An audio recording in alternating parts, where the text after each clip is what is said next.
Le plateau de Savoie News reçoit Grand Chambéry avec Philippe Gamin. Bonjour. Bonjour. Président de Grand Chambéry, je pense que ce mois de septembre est très chargé pour vous. La semaine dernière, le conseil communautaire. Hier soir, la conférence des maires. J'imagine que c'est une période où il y a de nombreuses décisions qui se prennent. Oui, des décisions essentiellement sur la mise en place de nos instances, puisqu'on est arrivé au terme de ce dernier conseil communautaire à mettre en place le bureau. Précédemment, c'était les vice-présidences et leurs délégations et toutes les délégations que l'on peut avoir sur des organismes extérieurs auxquels on a Grand Chambéry est impliqué ou a même délégué certaines ou en partie de ses compétences. J'imagine qu'avec la réunion de tous les maires, il y a eu pas mal de sujets abordés hier soir. Alors effectivement, hier soir, nous avons fait la conférence des maires où sont invités autour de la table tous les maires des 38 communes et les vice-présidents qui ne sont pas maires. On appelle ça la conférence des maires. Et cette instance, eh bien, j'ai souhaité qu'elle soit une instance de débat. Et une instance de débat, mais avant de débattre, je mets un point d'honneur sur la connaissance des dossiers. Donc on va avoir trois principaux sujets. D'abord la présentation du cadre budgétaire, où est-ce qu'on en est. Je tiens à ce que chaque élu puisse bien comprendre la mécanique budgétaire de Grand Chambéry, les marges de manœuvre, la capacité d'investissement pour les années à venir.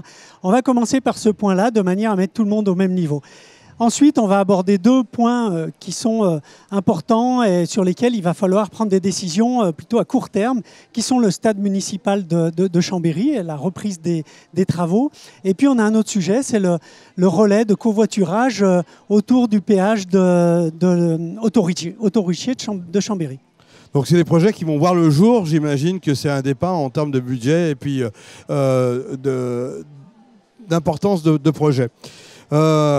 On a parlé du cadre budgétaire, c'est quelque chose de sensible avec les nouvelles municipalités en place. J'imagine que c'est peut-être un peu plus tendu qu'avant. Oui, c'est un petit peu plus tendu, même si moi je reprends une agglomération avec une gestion, avec un budget sain, avec une capacité également d'autofinancement réduite, certes avec l'effet crise, puisque l'agglomération avait décidé d'aider directement les entreprises, avec des recettes fiscales attendues qui vont être forcément à la baisse, puisque moins d'activité, on va impacter directement sur nos recettes fiscales, et certainement avec un budget à venir qui voudra être prudent, même si on va continuer notre engagement sur la programmation des investissements, mais en tout cas prudent dans le sens où d'abord on navigue à vue avec cette crise, est-ce que ça va se poursuivre, combien de temps, etc. Et puis si à nouveau on se retrouve en situation difficile, si nos entreprises se retrouvent en situation difficile, eh bien il faudra peut-être à nouveau mettre la main au porte-monnaie et les aider directement, d'une part, mais surtout maintenir cette capacité d'investissement. L'équipe municipale s'est engagée sur un programme pluriannuel d'investissement. Il conviendra, en tout cas c'est mon souhait, de le poursuivre, puisque ça contribue aussi à maintenir l'activité économique sur le territoire. L'activité de Grand Chambéry pour le grand public, c'est la présence sur la Foire de Savoie. Et cette année, vous avez voulu mettre à l'honneur les hommes et les femmes qui font le quotidien de Grand Chambéry. Oui, très bien. Déjà, ravi d'avoir que cette foire ait pu avoir lieu. Et je sais que toute l'équipe d'Alpexpo qui a mis en œuvre cet événement d'une manière très professionnelle et très stricte sur le plan sanitaire, a permis à avoir l'autorisation du préfet de Savoie. Je tiens à le remercier une nouvelle fois.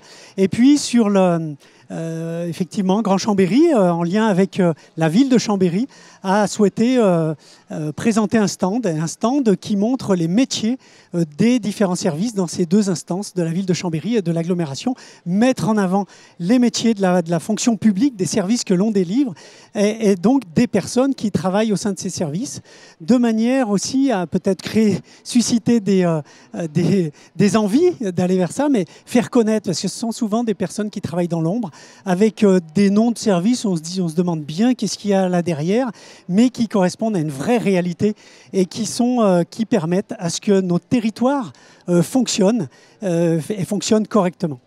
Philippe Gamin, vous étiez président du Parc des Bauges, vous avez fait un saut pour devenir président de Grand Chambéry. Qu'est-ce que ça change pour vous en termes d'activité? J'imagine que vous remettez tout à plat et que vous découvrez aussi de nouveaux horizons, si je puis dire.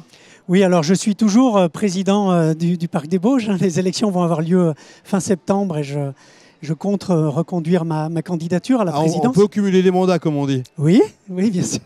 C'est un vrai sujet, ça. C'est un vrai sujet, mais c'est complémentaire. Et c'est aussi pour ça, en fait, oui, c'est un autre univers qui s'ouvre. Mais c'est vrai que la complémentarité est importante, parce que les Bauges, dans Grand Chambéry, c'est vraiment quelque chose qui fait bloc. Qui a été intégré depuis la loi NOTRe, bien évidemment. Et c'est vrai qu'on avait... Alors, ce que j'ai découvert, c'est vraiment le tissu urbain, son fonctionnement. Ça, c'est ce que moi, j'ai toujours habité en milieu rural, en montagne, dans des petits villages. Et je suis maire d'une petite commune de 220 habitants. Mais en même temps, ma présidence de parc m'a conduit à tisser des liens. Et ça a été une vraie volonté de tisser des liens entre l'urbain et le rural, entre l'amont et l'aval. Et la nouvelle charte du parc qui régit la stratégie d'un parc naturel régional, on l'a réécrit récemment, et bien, elle est très axée là-dessus. C'est-à-dire quelles sont les complémentarités, quels sont les liens de solidarité entre ces deux départements, parce que l'amont a besoin de l'aval et l'aval a besoin de l'amont.